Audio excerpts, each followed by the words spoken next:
सरकार निकम्मी है। रोटी दे न सके जो वो सरकार निकम्मी है। वो सरकार निकम्मी है। वो सरकार बदलनी है। यूजीसी लागू करो, करो यूजीसी लागू करो, लागू करो लागू करो यूजीसी लागू करो, लागू करो लागू करो। देश हमारा, राज ब्राह्मणों का नहीं चलेगा नहीं चलेगा नहीं चलेगा, नहीं चलेगा।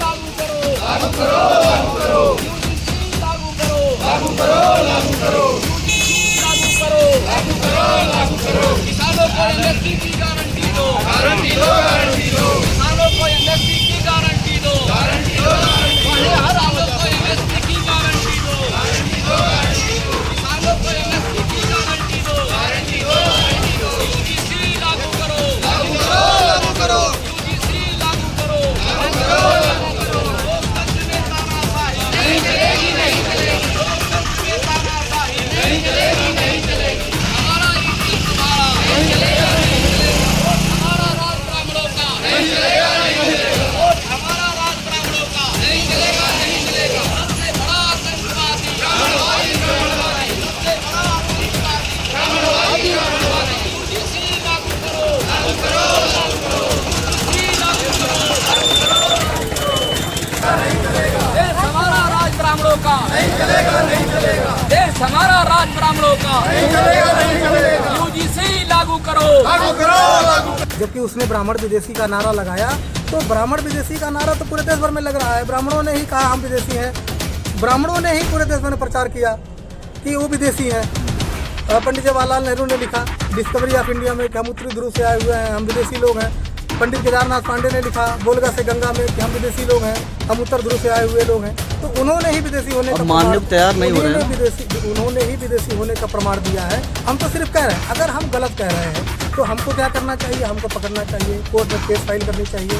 हम सबूत देने के लिए तैयार है ना। 21 मई 2001 के पेपर में निकला था टाइम्स ऑफ इंडिया में कि भारत का ब्राह्मण विदेशी है, उसकी महिला भी भारत की मूल निवासी है, ब्राह्मण ही मात्र विदेशी है, क्षत्रिय भी मूल निवासी है, वैश्य भी मूल निवासी है, और इस देश के सारे लोग मूल निवासी है, मात्र ब्राह्मण 3.5% वही विदेशी है, उसकी महिला भी मूल निवासी है।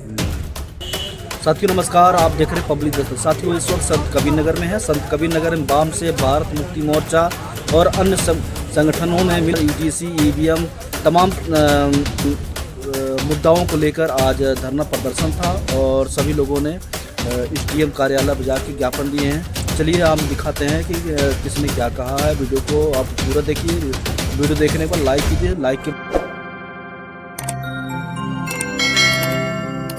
फरीलाबाद डीएम कार्यालय पे आए हैं, किस विषय में जरा बताइए। देखिए, वाम से भारत मुक्ति मोर्चा और बहुजन क्रांति मोर्चा और राष्ट्रीय पिछड़ा वर्ग मोर्चा के तत्वाधान में आज पूरे देश में 625 जिलों में ये धरना प्रदर्शन का दूसरा चरण का आंदोलन है। इसमें हमारी 4 मांग है। नंबर 1, इस देश में ओबीसी का कालम जाति जनगणना के नोटिफिकेशन में नहीं है, उसको लागू किया जाए। और जो संसद में सरकार ने, जो केंद्र सरकार ने व्यवस्था दिया था कि हम आने वाली जनगणना में जाति आधारित जनगणना सबकी करेंगे और ओबीसी की जाति आधारित जनगणना करेंगे, उसमें ओबीसी का कालम नहीं है, ओबीसी का कालम लगाया जाए और सभी लोगों की जाति आधारित जनगणना कराई जाए। ये हमारी पहली मांग है। दूसरी मांग है, इस देश में फ्री फेयर एंड ट्रांसपेरेंट चुनाव नहीं हो रहा, मुक्त निष्पक्ष पारदर्शी चुनाव नहीं हो रहा है, इसलिए ईवीएम की जगह बैलेट पेपर से चुनाव कराया जाए, हमारी दूसरी मांग है। किसानों को एमएसपी की गारंटी दी जाए, ये हमारी तीसरी मांग है। और इस देश में मूल निवासी इसी जिले में मूल निवासी पत्रकारों पर इस देश यहाँ की पुलिस व्यवस्था ने बड़े पैमाने पर अन्याय किया, अत्याचार किया और जेल भेज दिया। ये अन्याय अत्याचार के विरोध में हमारा ये धरना प्रदर्शन है, जिसको हम लोगों ने ज्ञापन देकर के महामहिम राष्ट्रपति महोदय से मांग कर रहे हैं कि हमारी ये मांग मानी जाए। अन्यथा अगर मांग नहीं मानी गई तो हम 23 मार्च को ही रैली प्रदर्शन करेंगे, जिसमें पुलिस अधीक्षक के खिलाफ भी हम प्रदर्शन करेंगे। क्यों? क्योंकि अगर जिले के पुलिस अधीक्षक को ही जानकारी नहीं है कि उनका थाना किस तरीके से चल रहा है, उनका एसएचओ कैसे चल रहा है, उनका कांस्टेबल कैसे चल रहा है, तो वो जाहिर सी बात है जिला चलाने लायक नहीं है। या तो अगर उनको जानकारी नहीं है तो हम जानकारी दे करके आज 10 दिन का उनको समय दे रहे हैं। पुलिस अधीक्षक महोदय संत कबीरनगर को 10 दिन का समय दे रहे हैं कि आप इस पर कार्रवाई करो, अन्यथा हम आपके ही खिलाफ प्रदर्शन रैली करेंगे और आपके ही जिंदाबाद मुर्दाबाद करेंगे, जिसकी सारी जिम्मेदारी आपकी होगी सर। और अगर उसके बाद भी मांग नहीं मानी गई तो 23 अप्रैल को भारत बंद का कॉल माननीय वामन मेश्राम साहब के नेतृत्व में बुलाया गया है। हम पूरा भारत बंद करेंगे इन्हीं मुद्दों को लेकर के। इसके दूसरे चरण का आंदोलन का आज ये दूसरा चरण है। हमने आंदोलन करके, प्रदर्शन करके इस जिले के जिलाधिकारी के महोदय के माध्यम से हमने राष्ट्रपति महोदय को हमने ज्ञापन भेज दिया है। ये हमारी मांग है। इस तारीख की जो रैली थी वहाँ पर नागपुर में, उससे पहले विज्ञापन देने आए थे यहाँ पर बस्ती में जी, और ब्राह्मणों भारत छोड़ो करके नारा लगाए थे। उसको, उस लड़के को बहुत बुरी तरह से एसडीएम मिलके मारे थे। इसमें क्या ये मारने वाली बात गलत है। वो मारा पीटा नहीं गया था, लेकिन दबाव होने की वजह से उन लोगों ने 101 कार्य में चालान किया और ज्यादा दबाव सरकार में, ब्राह्मणों की सरकार बस्ती की बात कर रहे हैं, बस्ती ब्राह्मणों की सरकार चल रही है, इसलिए दबाव में उन्होंने कोई केस नहीं दर्ज किया, कुछ भी केस दर्ज नहीं किया। और केस ना दर्ज करके 151 में उसको सिंपल चालान कर दिया। दूसरे दिन छूट करके आया, जबकि उसने ब्राह्मण विदेशी का नारा लगाया। तो ब्राह्मण विदेशी का नारा तो पूरे देश भर में लग रहा है। ब्राह्मणों ने ही कहा हम विदेशी हैं, ब्राह्मणों ने ही पूरे देश में प्रचार किया कि वो विदेशी हैं। पंडित जवाहरलाल नेहरू ने लिखा डिस्कवरी ऑफ इंडिया में कि हम उत्तरी ध्रुव से आए हुए हैं, हम विदेशी लोग हैं। पंडित केदारनाथ पांडे ने लिखा बोलगा से गंगा में कि हम विदेशी लोग हैं, हम उत्तर ध्रुव से आए हुए लोग हैं। तो उन्होंने ही विदेशी होने का मानने को तैयार नहीं हो रहे हैं। उन्होंने ही विदेशी होने का प्रमाण दिया है। हम तो सिर्फ कह रहे हैं। अगर हम गलत कह रहे हैं तो हमको क्या करना चाहिए? हमको पकड़ना चाहिए, कोर्ट में केस फाइल करनी चाहिए। हम सबूत देने के लिए तैयार है ना। 21 मई 2001 के पेपर में निकला था टाइम्स ऑफ इंडिया में कि भारत का ब्राह्मण विदेशी है, उसकी महिला भी भारत की मूल निवासी है, ब्राह्मण ही मात्र विदेशी है, क्षत्रिय भी मूल निवासी है, वैश्य भी मूल निवासी है, और इस देश में सारे लोग मूल निवासी है, मात्र ब्राह्मण 3.5% वही विदेशी है, उसकी महिला भी मूल निवासी है। तो वो हमारे ऊपर केस नहीं करते, दबाव बनाने के लिए 151 में चालान करते हैं। अभी आपने उसी मुद्दे में ये है कि उसको उसने विदेशी ब्राह्मण भारत छोड़ो का नारा लगाया, उसको 151 में जेल लिया।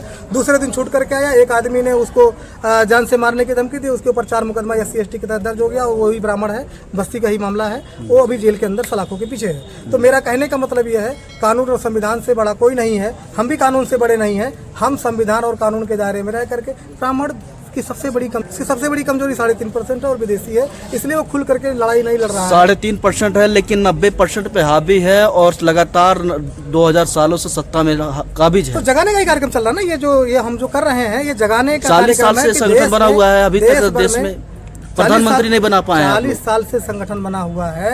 RSS को 100 साल लग गया। 1925 में RSS बनी, 2014 में उसकी सरकार बनी। ब्राह्मणों की पूरी सरकार है, पूरी व्यवस्था है, धन संपत्ति सारा उसका कब्जा है, उसको 90 साल लग गया। हमारे लोग जितने व्यवस्था में जागृत होना चाहिए, जितने व्यवस्था में आंदोलनकारी होना चाहिए, अभी उतनी व्यवस्था में नहीं है, उतनी संख्या में नहीं। उन्हीं को जगाने के लिए ये कार्यक्रम हम लोग प्रदर्शन। आप लोग पढ़ लिख के कहते हैं कि आरक्षण लेने की तैयारी करते हो सिर्फ, और आरक्षण पे दम पे चलने। हम तो आरक्षण नहीं मांग रहे, हम आरक्षण नहीं मांग रहे हैं। हमारा प्रतिनिधित्व होना चाहिए।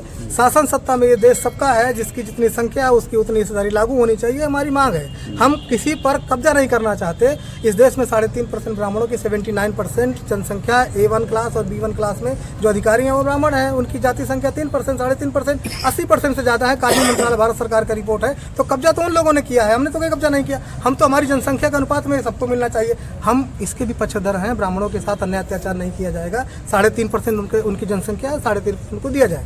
19 मार्च को UGC पे सुनवाई होने वाली है, और क्या लगता है कि देश में ब्राह्मणों का कब्जा है? जज उनके, DM उनके, सुन लीजिए, मीडिया उनकी है, वकील उनके हैं।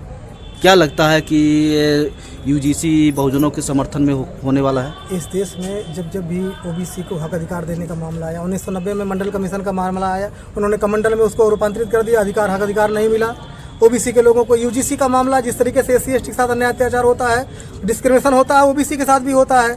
OBC को एक कानून सुप्रीम कोर्ट के माध्यम से आया कि उनको UGC लागू किया जाए, तो UGC लागू किया तो ब्राह्मणों ने विरोध किया और वो वापस भी हो गया। तो वो सत्ता में ज़्यादा है ना, सत्ता में उनका कब्जा है ना। हम जनसंख्या में ज़्यादा है, हम 85-90% हैं। 90% होने की वजह से हम जगा करके लात मार करके ही सत्ता ले लेंगे। कब? जब इस देश की मूल निवासी जनता को हम जगा देंगे। जगाने का ही काम। सर, आपका जो समाज है, 90% लोग टीवी पे, अपना समाज का आदमी उस टीवी पे विश्वास करते देखते हैं, और UGC के जरा सा UGC क्या आ गया, सारे ब्राह्मण एक तरफ हो गए और सारे मीडिया एक तरफ होकर UGC का विरोध करने लगे। एक समय था कि पेपर जो प्रिंट मीडिया है, तो इसका विरोध कैसे करते हैं? एक समय था प्रिंट मीडिया 1 नंबर का मीडिया था, ग्लोबल मीडिया था। दूसरे नंबर पे उसके बाद इलेक्ट्रॉनिक मीडिया आया। इलेक्ट्रॉनिक मीडिया पेपर मीडिया को छोड़, प्रिंट मीडिया को छोड़ करके आगे निकल गया इलेक्ट्रॉनिक मीडिया। अभी तो आपका सोशल मीडिया है ना, तत्काल प्रभाव से ये ग्लोबल मीडिया है, ये ना चल local media. This is a global media. आप यहाँ बोलते हैं, पूरी दुनिया के लोग सुनते हैं, और 1 मिनट में फ्री ऑफ कास्ट तो अभी जो प्रिंट मीडिया है, इलेक्ट्रॉनिक मीडिया है, उससे बड़ी मीडिया है सोशल मीडिया। सोशल मीडिया में हमारे लोग ही दिखते हैं। सोशल मीडिया में आप जाएंगे तो इस देश में आपको मूल निवासी बहुजन समाज की आज आकर खोलेंगे तो आपको शाम तक, कल दिन भर तक आपको पूरे देश भर में भारत मुक्ति मोर्चा, वामन में इस्लामी दिखाई देंगे। लेकिन अगर टीवी में जाएंगे तो हम कहीं दिखाई नहीं देंगे। सर, तो सोशल मीडिया तो है लेकिन मान्यता प्राप्त नहीं है ना सोशल मीडिया पत्रकारों को। ग्लोबल मीडिया मान्यता प्राप्त, हमको उसमें सर्टिफिकेट नहीं देना है। अपनी बात को हमको जनता तक पहुंचाना है। हम उसकी लड़ाई लड़ रहे हैं। जनता जिस दिन जान जाएगी वो हमारे समर्थन में खड़ी हो जाएगी। समर्थन में खड़ी ही हो रही है। समर्थन में खड़ी नहीं होती तो किसी आदमी को पैसा देकर के नहीं बुलाया गया है। प्रशासन है, बीजेपी की सरकार है, कुछ भी कर सकता है। यहाँ जेल जाने के लिए लोग तैयार है। इस बार एक बार 9 जून को 5 लोगों को जेल भेजा गया, उसमें भी शामिल था, आप भी शामिल थे। 5 लोगों को जेल भेजा। प्रशासन ने हमको फिर कुचलने का काम किया। उसके बाद 1 जुलाई को भारत बंद का कार्यक्रम था, उसमें 35 लोगों को जेल भेजा। सैकड़ों तैयार थे, वो झगड़ा कर रहे थे सैकड़ों लोग कि हमको जेल क्यों नहीं भेजे, हम भी जेल जाना चाहते हैं। हम जेल जाएंगे तो हमारा नाम लिखा जाएगा। तो हम ये कार्यकर्ता वो अमन में इस्लाम साहब के तैयार है, सैकड़ों जेल जाने वाले। तो एक जिले में अगर 100 लोग 150 लोग भी जेल जाएंगे अपने अधिकारों के लड़ने के लिए, तो आप अंदाजा लगाइए इस देश में क्या होने वाला है। इसमें क्या होने वाला ये होगा। नागपुर का आरएसएस का मुख्यालय लाखों लोगों ने घेरा। इसको छोटी मोटी घटना मानते हैं क्या आप? जिसकी सरकार चली उसको घेर लिया गया और भाग गया, ताला लगा करके 2 बार घेर लिया गया। इस देश में हमारी सत्ता, हमारी व्यवस्था आने वाली है। जनता हमारी जाग जाएगी जिस दिन आपके मीडिया, सोशल मीडिया के माध्यम से ये सत्ता हमारी होगी, देश हमारा होगा, राज हमारा होगा, मूल्यों का राज होगा। आज का धरना प्रदर्शन का मुख्य उद्देश्य क्या रहा? देखिए, आज का धरना प्रदर्शन का मुख्य उद्देश्य था कि ओबीसी की जात आधारित जनगणना होना चाहिए और ओबीसी के नोटिफिकेशन में जो कॉलम नहीं दिया गया है उस कॉलम को भरा जाए। क्योंकि ओबीसी की जात गणना के पीछे षड्यंत्र करके आप ओबीसी के हक अधिकार को कब तक मारते रहोगे? अगर ओबीसी के आप हक अधिकार को मारते रहोगे तो इसी तरीके से हमारे बहुत सारे साथी, अभी तो हम लोग ज्ञापन देने का काम किए हैं, धरना प्रदर्शन किए हैं, लेकिन नेक्स्ट हमारी प्लानिंग है 23 मई को जन आक्रोश रैली निकालेंगे। इसके बाद अगर आप हमारी बात पे नहीं सुनवाई करते हैं तो हम 23 अप्रैल को भारत बंद भी करेंगे, जो कि मेसराम साहब के नेतृत्व में ऑलरेडी डेट है सुनिश्चित किया गया है। और इसके साथ साथ हमारी मांगे हैं कि जैसे अल्पसंख्यक समुदाय के ऊपर अत्याचार अन्याचार हो रहा है, ईसाइयों के ऊपर अत्याचार अन्याय हो रहा है, उसको भी समाप्त किया जाए। क्योंकि ये जघन्य अपराध है। किसी भी व्यक्ति को जो उसके लोकतांत्रिक उसको अधिकार दिया गया है, व्यक्ति की आज़ादी दी गई है, धार्मिक स्वतंत्रता दी गई है, उस स्वतंत्रता को हनन करने का काम बंद करो। इसके अलावा हम ईवीएम के लिए परमानेंट हमारा मुद्दा है कि ईवीएम बैन होना चाहिए। ईवीएम की जगह बैलेट पेपर से चुनाव होने चाहिए। और बहुत सारे हमारे मुद्दे हैं, एक मुद्दे नहीं है, हमारे अनेकों मुद्दे हैं। हमारे समाज के बहुत सारे लोग हैं जिनके हक मारे जा रहे हैं, ओबीसी नहीं, सबकी जात आधारित जनगणना होना चाहिए, समस्त जातियों की जात आधारित जनगणना होना चाहिए। ये हमारी मांग है। इसके अलावा जो हमारे शिक्षक वर्ग हैं, शिक्षक बंधु हैं, उनको जो 2011 से पहले नियुक्त हुए हैं उनकी टीटी मुक्त उनको किया जाए ताकि उनके साथ भेदभाव अन्याय न किया। क्योंकि 2011 से पहले टीटी नहीं चाहिए, हमारी मांगे। अगर ये मांग नहीं मानी जाती है तो हम 23 अप्रैल को, आगामी 23 मार्च को हम जन आक्रोश रैली करेंगे। उसके बाद भी अगर हमारी बातें नहीं सुनी जाती तो हम पूरा भारत बंद करेंगे।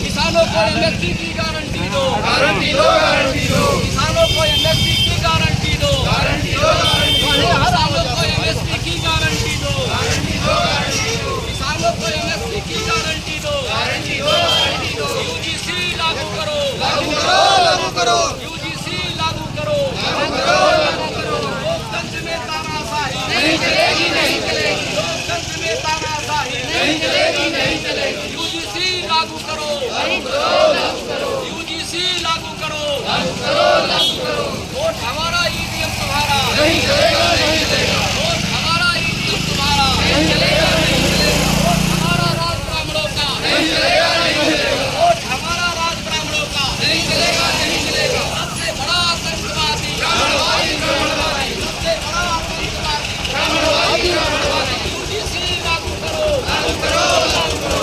साथियों, अभी पिछले साल में जो राष्ट्रीय अधिवेशन लगा था कटक उड़ीसा में, जहां मैं 2008 में जा चुका हूं, तो उस राष्ट्रीय अधिवेशन को नेस्त करने के लिए आरएसएस के लोगों ने मिलजुल करके प्लानिंग बनाया। मिलजुल करके प्लानिंग क्या बनाया, उधर जो वहां की जो सरकार बीजेपी की थी, जिसके सहारे आरएसएस के सहारे जो सरकार जिसकी चलती थी, उसने इशारा कर दिया और उसके इशारे पर जो है उस वहाँ के जो जिलाधिकारी थे, जो 2 महीना पहले जिन्होंने परमिशन दिया था, अपने ही दिए हुए परमिशन को उसने रद्द कर दिया। तो ये होती है सहारा, जिसका होता है वो उसका इशारा मानना पड़ता है। तो आरएसएस के सहारे से बीजेपी चलती है, इसलिए वो जो है सब कुछ जान रही है कि सही है। यह लोग जो है कभी उपद्रव नहीं करते हैं। कानून और संविधान के दायरे में रहकर काम करने वाला ये वामसेव संगठन है। इसमें कोई जो है अनुभुद्ध नहीं होता है। सारे लोग प्रशिक्षित होते हैं, सारे लोग पहले समझ लेते हैं, जान लेते हैं, तब संगठन में आते हैं। और जिनको नहीं समझ में आता है वो 4-6 दिन आता है, फिर वापस चला जाता है। तो ये सब जानते हैं बीजेपी के लोग, सभी लोग जानते हैं। इसके बावजूद भी उसने किसकी बात माना? जिसके इशारे से जिसकी सरकार चल रही है वहां की। तो ये क्या हुआ? अपनी जान की बाजी हम लोग लगा रहे हैं, और जान की बाजी लगा करके बाबा साहब का दिया हुआ अधिकार हम बचाएंगे, और उद्देश्य और मकसद को पूरा करने के लिए हम लोग जरूर सफल होंगे। यही अपील करते हैं आप लोगों से कि अपनी जान की बाजी लगा दीजिए, और तब जाकर के आपका जो है मकसद और उद्देश्य पूरा होगा, और तब जाकर के आपकी जो व्यवस्था परिवर्तन करना चाहते हो, और व्यवस्था आपके हाथ में होगी तो सत्ता भी आपके हाथ में होगी। सत्ता की कोई बहुत बड़ी बात नहीं होती है। सत्ता बदलना ये हमारा नहीं है। हम व्यवस्था बदलेंगे तो सत्ता हमको मुफ्त में मिलेगी। बहुत सारे साथी लोग कहते हैं कि इतने दिन से संगठन चल रहा है आपका, अभी तक आपने कहीं कोई एक सीट नहीं निकाला। हमने कहा भाई इसे सही है, हमने कोई सीट नहीं निकाला, लेकिन हम जो उद्देश्य और मकसद निर्धारित करते हैं, आज उसी उद्देश्य और मकसद को लेकर के पूरे देश के जितने भी सांसद हैं, विधायक हैं, सारे लोग उस पर चर्चा करते हैं। आप देख लीजिए, मीडिया में देख लीजिए, अखबारों में देख लीजिए। आप हम देखने में हम कम लगते हैं, आप हर जिले में कम लगते हैं, लेकिन हमारा कार्यक्रम पूरे देश भर में आज जो देख रहे हैं ना, ये पूरे देश में जो है 725 जिलों में एक साथ ऐसे चल रहा है। एक साथ ऐसे चल रहा है। भारत में केवल एक संगठन वामसेव है जिसका एक साथ पूरे देश में कार्यक्रम चलता है, और कोई इधर नहीं चलता है। दूसरा चलता है तो हमारा दुश्मन का चलता है। दूसरा अगर कोई चलाता है कार्यक्रम पूरे देश भर में तो हमारा दुश्मन चलाता है, और हम हैं। हमारे और दुश्मन के बीच में लड़ाई है, बाकी लोग केवल तमाशा देख रहे हैं। समय एक दिन ऐसा आएगा कि हमारे साथ जिनको अपनी आज़ादी चाहिए, जिनको स्वतंत्रता चाहिए, जो हक अधिकार चाहते होंगे, जो बाबा साहब के दिए हुए अधिकार को चाहते होंगे, बचाना चाहते हैं, वो हमारे साथ जरूर आएंगे। जाएंगे कहाँ लोग? ऐसी परिस्थिति आ गई है कि वोट आप कहीं दीजिए, लेकिन वोट वहीं जाएगा जहां वो निर्धारित करता है। आज आप देख लीजिए हमारे आपके बीच में, जिसकी देश में उत्तर प्रदेश में 4-4 बार सरकारें बन चुकी हैं, आज उनकी हालात क्या है आज आपको देख लीजिए। मैं एक की बात नहीं कर रहा हूँ, जितने भी लोग हैं, जितने भी समाज के, जितने भी पार्टी के लोग हैं, सबकी हालत खराब है। लेकिन सबकी कमजोर नस है। कोई भी ईवीएम के विरोध में हमारे के सामने साथ में कोई खड़े होने की औकात नहीं है। क्यों? उसकी कमजोर नस है, कहीं कहीं वो कमजोर नस है और वो दबा हुआ है, इसलिए वो आ नहीं रहा है। लेकिन साथियों याद रखिएगा, वो पार्टी के लोग नहीं आएंगे, लेकिन समाज हमारे साथ आएगा। आज नहीं तो कल जरूर आएगा, आज नहीं तो कल जरूर आएगा। ये मैं दावे के साथ कहता हूँ। ये देश हमारे साथ खड़ा होगा और हम इस देश की व्यवस्था को बदल लेंगे, और कोई नहीं बदलेगा। बावन मेश्राम के नेतृत्व में हम बदलेंगे। बावन मेश्राम इसका नेतृत्व करेंगे, पूरे देश के जो है व्यवस्था बदली जाएगी।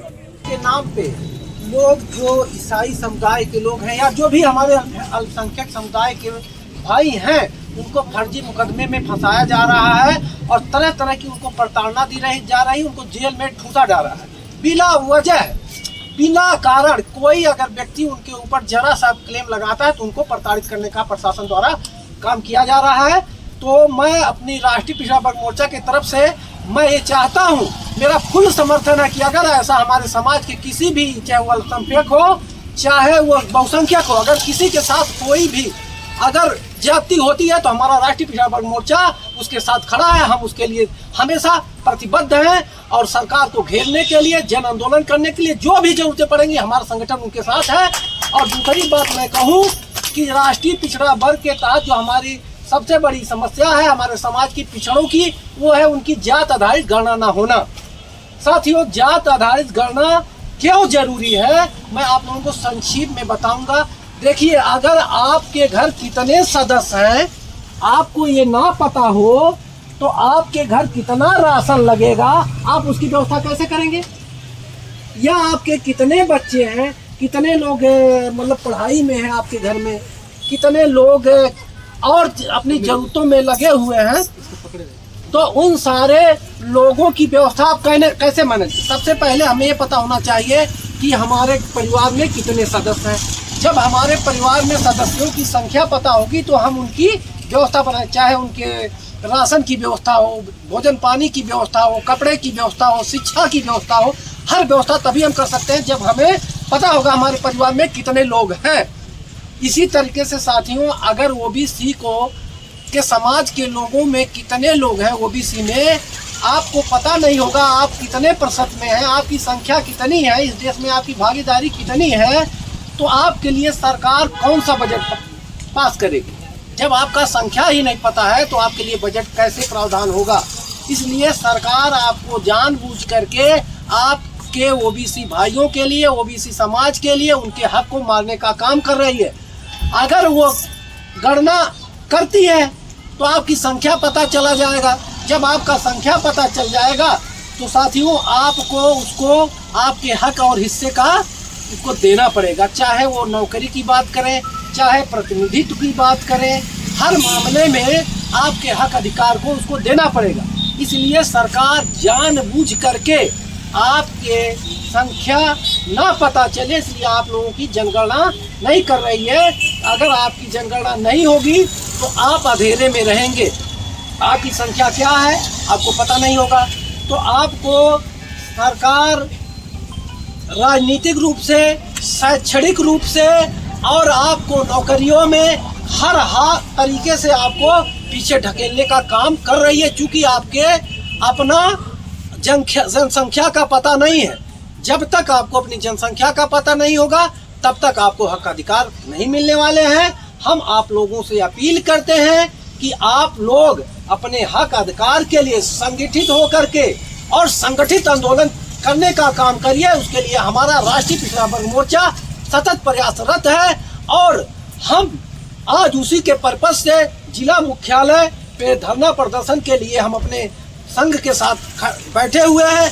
जब तक हमारी मांगे नहीं मांगी जाएगी तब तक हम लोग धरना प्रदर्शन करते रहेंगे। अगर इसके बाद भी हमारी मांगे नहीं मानी जाती हैं तो हम बड़े पैमाने पर जन आक्रोश रैली करेंगे, जन आंदोलन करेंगे और भारत बंद भी करेंगे। और ये हमारा भी दूसरे चरण का कार्यक्रम चल रहा है जो कि धरना प्रदर्शन का कार्यक्रम है। अगले 23 इसी महीने के 23 मार्च को ही हम जन आक्रोश रैली करेंगे अगर हमारी मांगे नहीं मानी जाती है तो। अगर 23 तारीख को भी हमारी मांगे नहीं मानी जाती है तो हम 23 अप्रैल को भारत बंद करने का ऐलान करता हूं। आज आप लोग नोट कर लीजिए, आज 23 अप्रैल को हम भारत बंद का ऐलान करते हैं। राष्ट्रीय पिछड़ा वर्ग आपके साथ खड़ा, आपकी समस्याओं के लिए समर्पित है। जय मूल्य।